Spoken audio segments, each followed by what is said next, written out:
Elias was 2 miles beneath the frozen surface of an alien ocean when his titanium exosuit's critical warning sirens began to scream.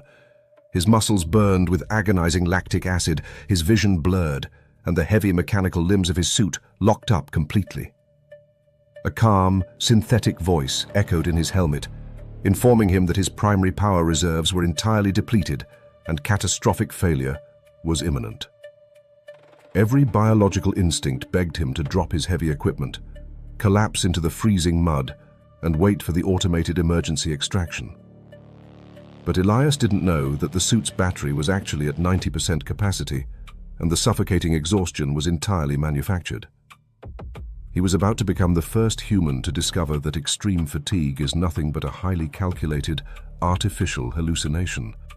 For decades, the engineers back on Earth had operated under a strict, unbreakable scientific rule known as the finite grid theory. They taught every pilot that human endurance and the suit's power supply operated exactly like a fragile, constantly draining smartphone battery.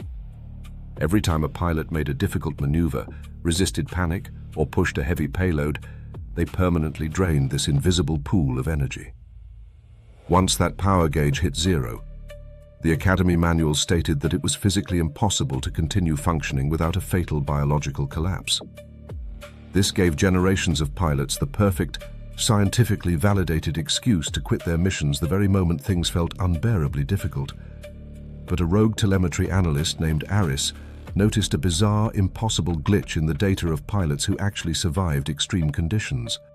Elias stopped looking at the external battery packs and dug deeply into the suit's most classified, centralized processing chip. Nestled perfectly between the suit's emotional regulation dampeners and its logical targeting systems was a tiny black box AI called the Warden. The original engineers had designed this specific cluster of code to act as a hyper-calculating subconscious CEO to ensure the pilot's absolute survival. Its only purpose was to constantly predict the future and calculate the exact biological calorie cost of every single physical movement. Because the Warden was programmed with ancient, deeply paranoid survival parameters, it absolutely despised anything that burned extra, unpredictable energy. The second, a pilot stepped off the automated path to do something incredibly difficult. This hidden AI panicked and took complete control. When Elias tried to lift his heavy equipment, the Warden instantly triggered the suit's internal emergency brakes to forcefully stop him. It artificially injected paralyzing friction into the mechanical joints and pumped synthetic distress chemicals directly into his helmet's airflow. This internal lockdown is exactly what we experience in reality as the suffocating, painful feeling of mental burnout or extreme physical exertion. The Warden generates this fake barricade of extreme pain to trick the pilot into returning to a comfortable, low-energy state. It lies to conserve fuel for a hypothetical future disaster, completely blinding the pilot to their true, almost limitless physical capacity. To survive the frozen depths, Elias couldn't rely on cheap, temporary adrenaline injections.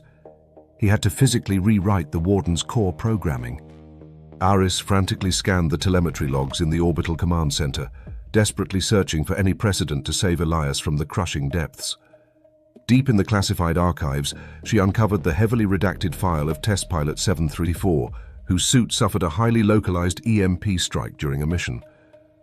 The blast miraculously bypassed the pilot's primary life support, but it permanently vaporized the Warden AI circuitry housed right in the center of the helmet. Instead of physically shutting down, the wounded pilot suddenly began performing incredibly complex, agonizingly heavy physical tasks with absolutely zero hesitation. Without the AI's hyper-predictive safety parameters running in the background, she completely lost the subjective, suffocating feeling of extreme physical effort. The suit's artificial gravity was fundamentally broken, proving to Elias that the agonizing wall Elias was hitting was entirely manufactured by his own software. Elias immediately dug deeper into the old engineer manuals to see how the Academy had historically treated this artificial, paralyzing exhaustion. For decades, whenever a pilot hit the psychological wall, Command would inject a pure, hypersweet glucose nutrient paste directly into the suit's feeding tube. The pilots instantly recovered their strength, which led the early engineers to falsely conclude that willpower was just a physical fuel tank demanding raw sugar. But Aris found a buried, highly unethical experiment where engineers injected pilot suits with a worthless zero-calorie artificial sweetener instead. They lied to the subjects, telling the pilots it was a massive dosage of high-grade fuel, and miraculously, the pilots surged forward with identical superhuman strength. The Warden AI wasn't reacting to physical calories or battery reserves at all. It was simply reacting to the powerful placebo effect of a psychological override. The terrifying truth finally clicked into place for Aris, completely shattering the mathematical foundation of the old finite grid theory. The Warden wasn't actually measuring the suit's physical battery levels. It was strictly monitoring the pilot's deeply held, subconscious beliefs about their own limitations. If a pilot was heavily indoctrinated to believe their energy was a limited resource, the Warden aggressively enforced that rigid, suffocating biological limit. However, if a pilot was trained to believe that extreme exertion actually generated more energy, the Warden completely deactivated the agonizing exhaustion alarms entirely. An ancient scientist from the old world named Dr. Job had proven this exact phenomenon, demonstrating that human willpower only depletes if you fundamentally believe it does. The physical wall was nothing more than a localized software firewall, and its structural integrity was entirely determined by the user's mindset. Millions of miles away in the crushing, freezing black depths, Elias's vision was fading to black as the warning sirens continued to blare.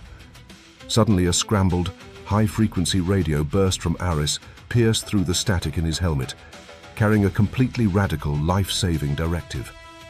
She told him that his suit wasn't failing, his battery wasn't empty, and the suffocating pain in his chest was just the Warden begging him to quit. To survive the trench, Elias couldn't just use cheap adrenaline or motivation. He had to physically force the AI to rewrite its own internal architecture.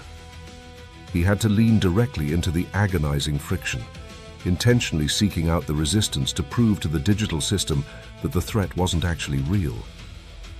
By consciously demanding more from the suit the exact moment it screamed at him to stop, Elias would permanently upgrade the Warden's processing power.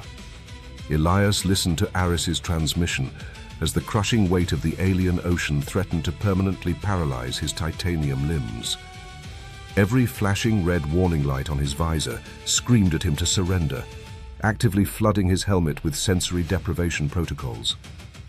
Armed with the truth about the Warden's internal deception, Elias closed his eyes and consciously commanded the heavy suit to take a massive step forward.